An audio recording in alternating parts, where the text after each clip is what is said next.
നമസ്കാരം സുഹൃത്തുക്കളെ, tips and ട്രിക്സിലേക്ക് ഏവർക്കും സ്വാഗതം. അപ്പോൾ നമ്മുടെ 30 ദിവസത്തെ ഡിഗ്രി ലെവൽ പ്രിലിംസിന്റെ ടൈം ടേബിൾ കഴിഞ്ഞു. അപ്പം നമ്മൾ ഇന്നലെ ഒരു ദിവസം ഗ്യാപ്പ് എടുത്തു. അപ്പം ഇന്ന് നമ്മൾ ഫ്രഷ് ആയിട്ട് പുതിയൊരു സെഷൻ സ്റ്റാർട്ട് ചെയ്യാൻ പോവുകയാണ്. അപ്പോൾ ഈ ഒരു സെഷൻ എന്ന് പറയുന്നത് നമ്മുടെ PSC നടത്തുന്ന എല്ലാ പരീക്ഷകൾക്കും, ഇനി വരാനിരിക്കുന്ന എല്ലാ പരീക്ഷകൾക്കും ഉപകാരപ്പെടുന്ന ഒരു സെഷനാണ്. അതായത് PSC ബുള്ളറ്റിൻ പ്രസിദ്ധീകരിച്ച ഏറ്റവും പുതിയ പൊതുവിജ്ഞാന ചോദ്യങ്ങൾ. നമ്മൾ മെയിൻലി ഫോക്കസ് ചെയ്യുന്ന degree level prelims, secretariat assistant, LDC mains, LGS mains, പിന്നെ യൂണിഫോം ജോബ്സ് പോലുള്ളവയാണ്. അപ്പോൾ എല്ലാ പരീക്ഷകൾക്കും നിങ്ങൾ ഒരുപോലെ പഠിച്ചിരിക്കേണ്ട കുറച്ച് ഇമ്പോർട്ടന്റ് ആയിട്ടുള്ള ചോദ്യങ്ങളാണ് ഡിസ്കസ് ചെയ്യാൻ പോകുന്നത്. ഇത് പുതിയ PSC ബുള്ളറ്റിനിലെ ചോദ്യങ്ങളാണ്.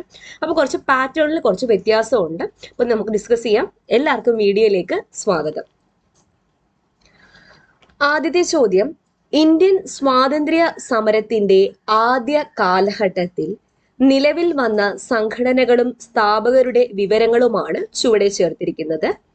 ശരിയായ രീതിയിൽ ചേരുംപടി ചേർക്കുക എന്നാണ് പറഞ്ഞിരിക്കുന്നത്. അപ്പോൾ A കോളം, B കോളം എന്നിങ്ങനെ കൊടുത്തിട്ടുണ്ട്. East India association, Indian association, national Indian association, Indian society, അതാണ് A കോളത്തിൽ കൊടുത്തിരിക്കുന്നത്. B കോളത്തിൽ ദാദാഭായ് നവറോജി, സുരേന്ദ്രനാഥ ബാനർജി, മേരി കാർപ്പന്റർ, ആനന്ദ മോഹൻ ബോസ്, ഇതാണ് B കോളത്തിൽ കൊടുത്തിരിക്കുന്നത്. അപ്പൊ നിങ്ങൾക്ക് അറിയാന്നുള്ളത് വെച്ചിട്ട് ആദ്യം ഒന്ന് യോജിപ്പിക്കുക. ഈസ്റ്റ് ഇന്ത്യ അസോസിയേഷൻ ആരാണ്? ഈസ്റ്റ് ഇന്ത്യ അസോസിയേഷൻ ദാദാഭായ് നവറോജിയാണ്. ഇന്ത്യൻ അസോസിയേഷൻ ആരാണെന്ന് അറിയാലോ? സുരേന്ദ്രനാഥ ബാനർജിയാണ്. ഇന്ത്യൻ സൊസൈറ്റി ആരാണെന്ന് അറിയാമോ? ആനന്ദ് മോഹൻ ബോസ് ആണ്. ഓക്കെ, അപ്പൊ സ്വാഭാവികമായിട്ടും National Indian Association Mary Carpenter. നേരെ തന്നെയാണ് അവർ കൊടുത്തിരിക്കുന്നത്. അപ്പം ഓപ്ഷൻ ഏതാ? ഓപ്ഷൻ A ആണ് ഉത്തരം. ഓക്കെ, അപ്പൊ ഒന്ന് പഠിച്ചു വെക്കുക. East India Association Dadabhai Naoroji 1866, Indian association Surendranath Banerjee 1876, national Indian Association Mary carpenter, Indian society ആനന്ദ മോഹൻ ബോസ്. ആനന്ദ മോഹൻ ബോസ്. ക്ലിയർ ആയല്ലോ?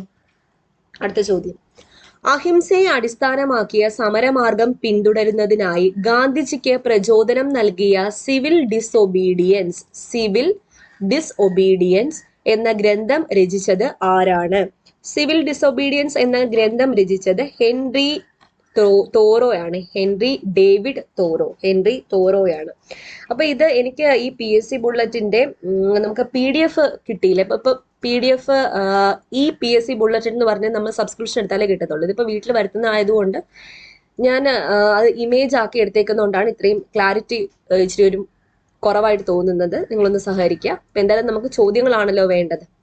അപ്പൊ സിവിൽ ഡിസൊബീഡിയൻസ് എന്ന ഗ്രന്ഥം രചിച്ചത് ആരാണ് എന്ന് ചോദിച്ചാൽ ഹെൻറി ഡേവിഡ് തോറോയാണ്. ഓക്കെ, അടുത്ത ചോദ്യം, ബ്രിട്ടീഷ് ഗവൺമെന്റ് ഹണ്ടർ കമ്മീഷനെ നിയമിച്ചത് എന്തിനു വേണ്ടിയിട്ടായിരുന്നു? ഹണ്ടർ കമ്മീഷൻ, 2 ഹണ്ടർ കമ്മീഷനുണ്ട്. അപ്പൊ ഇതിൽ തന്നിരിക്കുന്നത് ഓപ്ഷൻസ് നോക്കാം നമുക്ക്. ഇംഗ്ലീഷ് വിദ്യാഭ്യാസത്തിന്റെ നേട്ടങ്ങളെ കുറിച്ച് പഠിക്കുവാൻ, ചൗരി ചൗര സംഭവത്തെ കുറിച്ച് അന്വേഷിക്കുവാൻ, ജാലിയൻ വാലാബാഗ് കൂട്ടക്കൊലയെ കുറിച്ച് അന്വേഷണം നടത്തുവാൻ, നീലം കർഷകരുടെ പ്രശ്നങ്ങൾ പഠിക്കുവാനായിട്ട്. അപ്പൊ ഹണ്ടർ കമ്മീഷനെ നിയമിച്ചത് എന്തിനു വേണ്ടിയിട്ടായിരുന്നു? ഓപ്ഷൻ C ആണ് ഉത്തരം. അതായത് ജാലിയൻ വാലാബാഗ് കൂട്ടക്കൊലയെ കുറിച്ച് അന്വേഷണം നടത്താൻ വേണ്ടിയിട്ടാണ് ബ്രിട്ടീഷ് ഗവൺമെന്റ് ഹണ്ടർ കമ്മീഷനെ നിയമിച്ചത്. ജാലിയൻ വാലാബാഗ് കൂട്ടക്കൊലയെ കുറിച്ച് അന്വേഷണം നടത്തുവാൻ വേണ്ടിയിട്ട്. ഓക്കെ, അടുത്ത ചോദ്യം, UN-ന്റെ ഔദ്യോഗിക ഭാഷകളിൽ പെടാത്തത് ഏതാണ് എന്നാണ്. UN-ന്റെ ഔദ്യോഗിക ഭാഷകളിൽ പെടാത്തത് ഏതാണ്? ഓപ്ഷൻസ് നോക്കാം. അറബി, ഫ്രഞ്ച്, ജർമ്മൻ, സ്പാനിഷ്. ഏതാണ്? ജർമ്മൻ ആണ് UN-ന്റെ ഔദ്യോഗിക ഭാഷകളിൽ ഉൾപ്പെടാത്തത്. അപ്പൊ UN-ന് എത്ര ഔദ്യോഗിക ഭാഷകളാണ് ഉള്ളത്? 6 ഔദ്യോഗിക ഭാഷകളാണ് ഉള്ളത്. അതിന്റെ ഒരു കോഡ് നിങ്ങൾ ഓർത്തിരിക്കുക. ഫ്രെസ്ക എന്നാണ് കോഡ്. ഫ്രെസ്ക എന്നാണ് code. French, Russian, English, Spanish, Chinese, Arabic. ഏതാണ്? ഫ്രഞ്ച് ഉണ്ട്, റഷ്യൻ ഉണ്ട്, ഇംഗ്ലീഷ് ഉണ്ട്, സ്പാനിഷ് ഉണ്ട്, ചൈനീസ് ഉണ്ട്, അറബിക് ഉണ്ട്. French, Russian, English, Spanish, Chinese, Arabic. Fresca. അപ്പോൾ 6 ഔദ്യോഗിക ഭാഷകളാണ് UN-നുള്ളത്. ഫ്രെസ്ക എന്ന കോഡ് വെച്ചിട്ട് ഓർത്തിരിക്കുക. ഓക്കെ, അപ്പൊ അതിലില്ലാത്ത ഏതാ? ഓപ്ഷൻ C ജർമ്മൻ ആണ്. അടുത്ത ചോദ്യം, UN പൊതുസഭയിൽ പ്രസിഡന്റ് അല്ലെങ്കിൽ വൈസ് പ്രസിഡന്റിന്റെ കാലാവധി എത്ര വർഷമാണ്? യുഎന്നിന്റെ പൊതുസഭയിലാണ്, ജനറൽ അസംബ്ലിയിലാണ് ചോദിച്ചിരിക്കുന്നത്.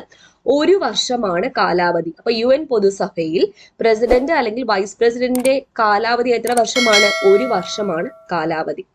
6ാമത്തെ ചോദ്യം, ഇൻഡോ ആസിയാൻ വ്യാപാര കരാർ നിലവിൽ വന്ന വർഷം. ഇൻഡോ ആസിയാൻ വ്യാപാര കരാർ നിലവിൽ വന്നത് 2010 ജനുവരി 1-നാണ്. 2010 ജനുവരി 1-നാണ് ഇൻഡോ ആസിയാൻ വ്യാപാര കരാർ നിലവിൽ വന്നത്. 7ാമത്തെ ചോദ്യം, ഐക്യരാഷ്ട്രസഭയുടെ സെക്യൂരിറ്റി കൗൺസിലിൽ സ്ഥിര അംഗത്വത്തിന് വേണ്ടി പ്രവർത്തിക്കുന്ന രാജ്യങ്ങളുടെ സംഘടന ഏതാണ്? ഇതൊരു നല്ലൊരു ചോദ്യമാണ്. G4 ആണ്. G4. അപ്പോൾ ഐക്യരാഷ്ട്രസഭയുടെ സെക്യൂരിറ്റി കൗൺസിലിൽ, സുരക്ഷാ സമിതിയിൽ സ്ഥിര അംഗത്വത്തിന് വേണ്ടി പ്രവർത്തിക്കുന്ന രാജ്യങ്ങളുടെ ഒരു സംഘടനയാണ് ഗ്രൂപ്പ് 4, G4 എന്ന് പറയുന്നത്. 8ാമത്തെ ചോദ്യം, ബ്രിക്സ് ഗ്രൂപ്പിലെ അംഗരാജ്യങ്ങളിൽ S എന്ന അക്ഷരം പ്രതിനിധാനം ചെയ്യുന്ന രാജ്യം ഏതാണ്? S എന്ന അക്ഷരം സൗത്ത് ആഫ്രിക്കയെയാണ് സൂചിപ്പിക്കുന്നത്. South Africa. Brazil, Russia, India, China, South Africa. അപ്പൊ Brazil, Russia, India, China, South Africa, ഇത്രയാണ് ബ്രിക്സിൽ ഉൾപ്പെടുന്നത്. അടുത്തത് 9ാമത്തെ ചോദ്യം, powered by intellect driven by values എന്നത് ഏത് സ്ഥാപനത്തിന്റെ ആപ്തവാക്യമാണ്? Powered by intellect driven by values എന്നത് ഇൻഫോസിസിന്റെ ആപ്തവാക്യമാണ്. ഇൻഫോസിസ്.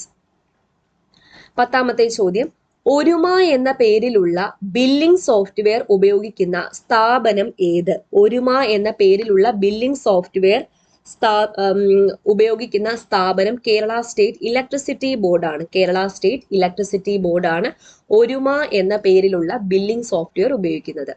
11, ഇൻഫർമേഷൻ ടെക്നോളജിയുടെ പിതാവ് ആരാണ്? ഇൻഫർമേഷൻ ടെക്നോളജിയുടെ പിതാവ് ആരാണ്? ക്ലോഡ് ഷാനൻ ആണ്. ക്ലോഡ് ഷാനൻ ആണ് ഇൻഫർമേഷൻ ടെക്നോളജിയുടെ പിതാവ്. അലൻ ട്യൂറിംഗ് ആരാണ്? Father of modern computer science ആണ് അലൻ ട്യൂറിംഗ്. സൂപ്പർ കമ്പ്യൂട്ടറിന്റെ പിതാവാണ് സൈമൂർ ക്രേ എന്ന് പറയുന്നത്. റിച്ചാർഡ് സ്റ്റാൾമാൻ ആരാ? റിച്ചാർഡ് സ്റ്റാൾമാൻ എന്ന് പറയുന്നത് ഫ്രീ സോഫ്റ്റ്വെയറിന്റെ പിതാവാണ് റിച്ചാർഡ് സ്റ്റാൾമാൻ. അപ്പോൾ ഇൻഫർമേഷൻ ടെക്നോളജിയുടെ പിതാവ് ആരാണ്? ക്ലോഡ് ഷാനൻ ആണ്. 12, IT ആക്ട് 2000ന്റെ ഏത് സെക്ഷനിലാണ് ഇ ഗവേണൻസിനെ കുറിച്ച് പരാമർശിക്കുന്നത്? നല്ലൊരു ചോദ്യമാണ്. ഇ ഗവേണൻസിനെ കുറിച്ച് പരാമർശിക്കുന്നത് IT ആക്ട് 2000ന്റെ ഏത് സെക്ഷനിലാണ് എന്ന് ചോദിച്ചാൽ സെക്ഷൻ 4 മുതൽ 10 വരെയാണ്. ഓപ്ഷൻ ഡി ആണ് ഉത്തരം. സെക്ഷൻ 4 മുതൽ 10 വരെയാണ് ഇ ഗവേണൻസിനെ പറ്റി പ്രതിപാദിക്കുന്നത്. 13, ചുവടെ പറയുന്നവയിൽ സൈബർ കുറ്റകൃത്യങ്ങളിൽ ഉൾപ്പെടാത്തത് ഏതാണ്? ഓപ്ഷൻ എ, പത്രമാധ്യമങ്ങളിലൂടെ തെറ്റായ വാർത്ത പ്രചരിപ്പിക്കുക. ബി, മൊബൈൽ ഫോൺ സന്ദേശങ്ങളിലൂടെ പണം തട്ടിപ്പ് നടത്തുക. സി, സോഷ്യൽ മീഡിയ വഴി അശ്ലീല ചിത്രങ്ങൾ പ്രചരിപ്പിക്കുക.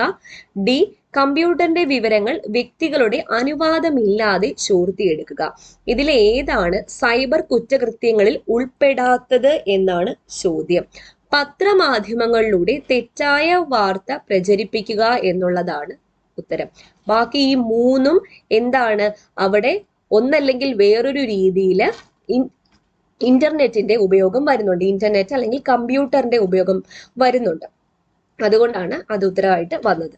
ഓക്കെ. 14ാമത്തെ ചോദ്യം, കേരളത്തിലെ ആദ്യ ഇ ഭരണ നഗരസഭ. കേരളത്തിലെ ആദ്യ ഇ ഭരണ നഗരസഭ ഏതാണ്? തിരൂരാണ് കേരളത്തിലെ ആദ്യ ഇ ഭരണ നഗരസഭ. ഓക്കെ, തിരൂര്.